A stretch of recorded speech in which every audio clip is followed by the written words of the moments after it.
ಹೊನ್ನಾವರ ರಾಷ್ಟ್ರೀಯ ಹೆದ್ದಾರಿ 66ರ ಶರಾವತಿ ಸೇತುವೆ ಮೇಲೆ ಬೀದಿ ದೀಪ ಮತ್ತು ಸಿಸಿ ಕ್ಯಾಮೆರಾ ಅಳವಡಿಸದೇ ಇರುವುದರಿಂದ ಅಪಘಾತ ಹಾಗೂ ಅನೈತಿಕ ಚಟುವಟಿಕೆಗಳು ಜರುಗುತ್ತಿದ್ದು, ಬೇಡಿಕೆ ಈಡೇರದೆ ಹೋದಲ್ಲಿ ರಸ್ತೆ ತಡೆದು ಪ್ರತಿಭಟನೆ ನಡೆಸುವ ಎಚ್ಚರಿಕೆಯನ್ನು ಜಿಲ್ಲಾ ಉಸ್ತುವಾರಿ ಸಚಿವರಿಗೆ ಹಾಗೂ ತಾಲೂಕಾ ದಂಡಾಧಿಕಾರಿಗಳ ಮೂಲಕ ಸಂಬಂಧಿಸಿದ ಇಲಾಖೆಗೆ ಕರುನಾಡು ವಿಜಯ ಸೇನೆಯ ಪದಾಧಿಕಾರಿಗಳು ಬುಧವಾರ ಮನವಿ ಸಲ್ಲಿಸಿದ್ದಾರೆ.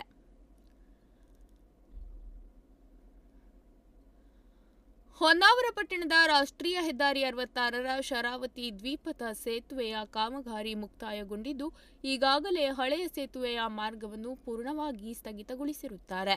ಅಲ್ಲದೆ ನಗರದಲ್ಲಿ ಐಆರ್ಬಿ ಕಂಪನಿಯವರು ಸಮರ್ಪಕವಾಗಿ ರಸ್ತೆ ಅಗಲೀಕರಣ ಮಾಡದೆ ಪಟ್ಟಣದಲ್ಲಿ ಕಿರಿದಾದ ರಸ್ತೆಯಿಂದ ಪ್ರತಿನಿತ್ಯ ಟ್ರಾಫಿಕ್ ಸಮಸ್ಯೆ ಉಂಟಾಗಿದೆ. ರಸ್ತೆಯ ಕಾಮಗಾರಿ ಸಮಯದಲ್ಲಿ ಸೂಕ್ತ ನಾಮಫಲಕ ಅಳವಡಿಸದೆ ಹಲವಾರು ರಸ್ತೆ ಅಪಘಾತಗಳು ನಡೆದಿದೆ. ಅಷ್ಟೇ ಅಲ್ಲದೆ ಚತುಷ್ಪಥ ರಸ್ತೆಯಾದ ನಂತರ ವಾಹನ ಸಂಚಾರ ಅಧಿಕವಾಗಿದ್ದು, ಎಲ್ಲಾ ಸಮಯದಲ್ಲೂ ವಾಹನ ದಟ್ಟಣೆ ಇರುವಂತಾಗಿದೆ. ಇಲ್ಲಿಯವರೆಗೆ ಅತ್ಯಂತ ಉದ್ದದ ಶರಾವತಿ ಸೇತುವೆಯ ಎರಡು ಬದಿಗಳಲ್ಲಿ ಬೀದಿ ದೀಪಗಳನ್ನು ಹಾಕಿಲ್ಲ. ಇದರಿಂದ ರಾತ್ರಿ ವೇಳೆಯಲ್ಲಿ ಸಂಚರಿಸುವ ದ್ವಿಚಕ್ರ, ಲಘು ಮತ್ತು ಭಾರೀ ವಾಹನಗಳಿಗೆ ಬೆಳಕಿನ ಅಭಾವದಿಂದ ಅಪಘಾತಗಳು ಸಂಭವಿಸುತ್ತಿರುತ್ತದೆ.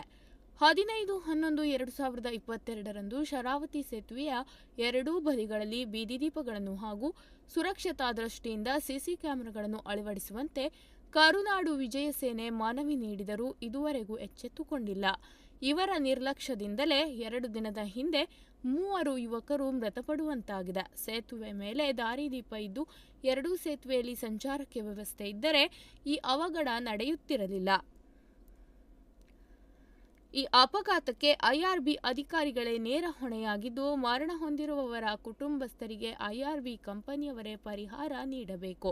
ಸಂಘಟನೆಯು ನೀಡಿರುವ ಮನವಿಗೆ ಎಚ್ಚೆತ್ತುಕೊಳ್ಳದೆ ಶರಾವತಿ ಸೇತುವೆಯ ಮೇಲ್ಭಾಗದಲ್ಲಿ ಬೀದಿ ದೀಪ ಹಾಗೂ ಸಿಸಿ ಕ್ಯಾಮೆರಾಗಳನ್ನು ಈ ಕೂಡಲೇ ಅಳವಡಿಸದಿದ್ದಲ್ಲಿ ಸಂಘಟನೆಯ ವತಿಯಿಂದ ರಸ್ತೆ ತಡೆ ನಡೆಸಿ ಪ್ರತಿಭಟನೆ ನಡೆಸುವುದು ಅನಿವಾರ್ಯವಾಗುತ್ತದೆ.